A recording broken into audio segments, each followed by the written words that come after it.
Hey guys, it's a beautiful day. Well, not so beautiful day. Look at this. Oh no. You notice something? Well, it's supposed to be spring, but somehow winter is still here. But this is Canada after all. But guess what? I have something really cool to show you guys today. Check this out.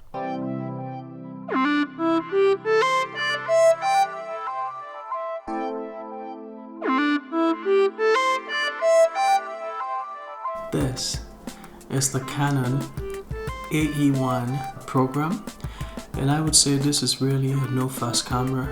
This is a camera that I would recommend for professionals or even for first-timers as well. If you really want to get into film photography and you want a no-fuss camera, a camera that will not give you any drama, really, this is the camera for you.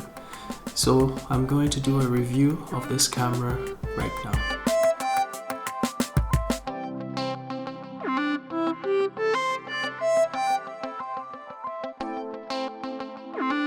So the Canon AE-1 Program camera was introduced in 1981, and it gives you all the features you need and nothing more.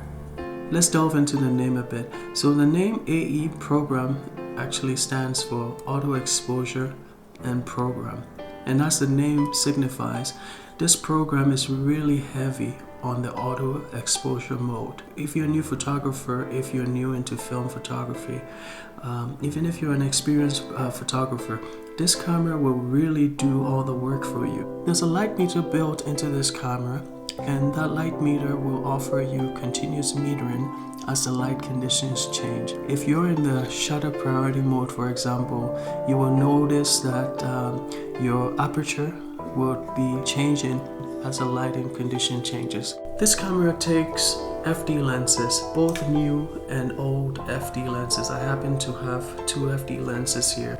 And as long as you're using these FD lenses, it will offer full aperture metering. Now, what is full aperture metering? I'm going to demonstrate the full aperture metering with this smaller lens here. Right now, if you look closely, the aperture on this lens is fully open. And the advantage of that is that when I'm shooting with this camera, it allows me to be able to focus fully. For example, if I were to be shooting in bright daylight at f/22, what's going to happen is that it will be too dark, and trying to focus could be an issue, right? But with the aperture fully open, when I'm in the program mode or any other mode, as long as the lens is not set to auto, you are able to focus properly.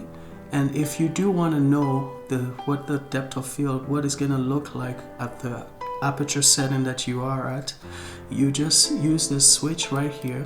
That's the depth of field switch. You push it in until it stays like that, and then it allows me to see what my picture is going to look like at this aperture setting that I have. And if you do want to disengage that, you just flip this switch back down and it just disengages that, and then the aperture opens up again. So I'll demonstrate that again. You push it in and you will notice, if you can, you'll notice the aperture close right there. And when I flip it, you'll notice the aperture open right there, just like that. So that's how this camera works. So you're able to focus, and that's a really awesome feature that this camera has. So as you're shooting, this aperture is open, and the camera would only switch to the aperture setting that you have set, or that the camera has set for you, only at the point just before the shot is taken. That's when the aperture actually will constrict or open up to the right aperture setting just before it shoots. When I started looking at this a little bit more closely, I was a bit freaked out because I thought there was something faulty with it, but that's actually the feature that's built in. The finder is one of the clearest, the largest, and the brightest that was ever made on a film camera, and you will notice it right away. To perform a battery check, all you have to do is press this button here and hold on to it for about 3 seconds, and you will hear some beeps. 6 beeps, it would be excellent. 3 beeps would be not so good. There's the A position, which is your auto or your advanced mode, and that would be the setting that you would have under normal circumstances. So this is where you'll be shooting under normal circumstances. If you're done shooting, all you do is switch this to the lock position, which is the L right there, and that will basically be everything is disengaged and you're free to pack this camera. If you're looking for a timer mode, for 10 seconds you would switch this to the S setting right here. So that would be the timer position, and when you depress this, it will start the timer. While the timer is engaged, you press this button again right here to disengage the timer. So this button right here serves 2 purposes. ISO is the sensitivity of the film or of the sensor, but back in the day the units that were used was called ASA, and ASA is pretty much indistinct from the ISO. The numbers are the same, they mean different things, but the numbers are the same. In order to change your ISO / your ASA setting, for example, if you want to push pull, or if you actually want to keep the setting of the film that you put into this camera, what you do is use this button right here. You depress this button and look at the scale there, and there is a little knob here that you switch around, and that will change your ISO / your ASA setting. So you could use this to either set it to the film ISO rating, the speed of the film that you put in, or you could use it to push or pull your film as you so desire. Now the battery on this camera lasts a pretty long time. I have actually kept mine on the A position for almost a year now, and I still have battery life in there. And the battery is located right in here. You just use a tab, open this, and you can access the battery compartment. If you have any intentions to use a shutter release cable, this is exactly where you put it. So now I'm going to demonstrate the 3 modes that you can shoot this in. And as I mentioned, there's the program mode, there's the shutter priority mode, and then there's the manual mode, which is assisted by the computer built into this. So let's start with the program mode. To set the camera to the program mode, what you have to do is switch this dial until it aligns with the program. And not just that, there is this little button right here, which is the aperture lock button. You have to depress that, and then you have to twist the dial until this lens is also in the A position. So this has to be green, in the green program position, and this has also, the lens has to be in the A position as well. So in the program mode, when you depress this button halfway, which is the shutter button halfway, up there in green, it will indicate that you're in the P mode for the program, and down here it will indicate the aperture number right down here in red. Now, if the camera cannot compensate for the exposure setting, it will flash, just like you see right there, the P flashing up there. So the second mode is the shutter priority mode, and to get to that mode, all you have to do is to keep the lens still in the auto position here, A, and so this would be when you set the shutter speed, and the camera would adjust for the aperture based on your set shutter speed. So for example, if you want to shoot at 60, which is what I've set here, the camera would adjust the aperture setting based on the exposure for the composition where you are. So at 60, for example, when I depress my shutter button halfway, it will tell me, well, the built-in light meter has indicated here that this would be the aperture setting based on the exposure.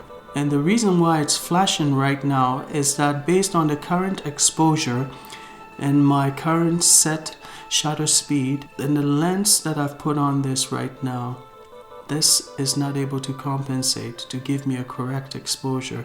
So this aperture setting is too low than what my lens can provide. If I did shoot at this very exposure, my image would be underexposed. You notice that it just stopped flashing, and like I said, it has continuous metering. So as you change your exposure, as you change your composition, that it could stop flashing, which means that you're okay to go, or it would keep flashing to tell you that, hey, your lens doesn't have a low enough aperture setting to compensate for that. So that is the shutter priority mode. It comes in very handy if all you want to think about is really the shutter speed, and there are different situations where that would be important. For example, if you're shooting in a fast-moving, changing subject. Kids are a typical example. I have little kids, so I know when you're shooting little kids, they do these sudden movements, they run about, they're always very active. You want to set your shutter speed at a certain shutter speed you know you're comfortable with, and just forget about it. Let the camera do all the thinking for you. So that's an advantage right there. In other settings, for example, if you want to capture flowing water and get the blur effect in there, you want to set this on a tripod, for example, all you have to do is set this at the right shutter speed.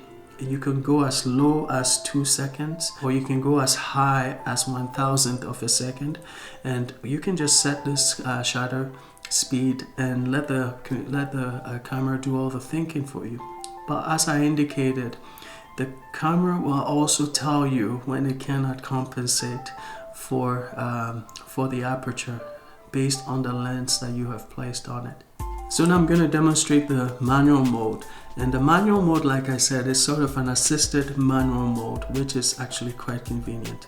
And to change the manual mode, all you have to do is ensure that this is not on the P position, and also that you move this from the A position to any other setting.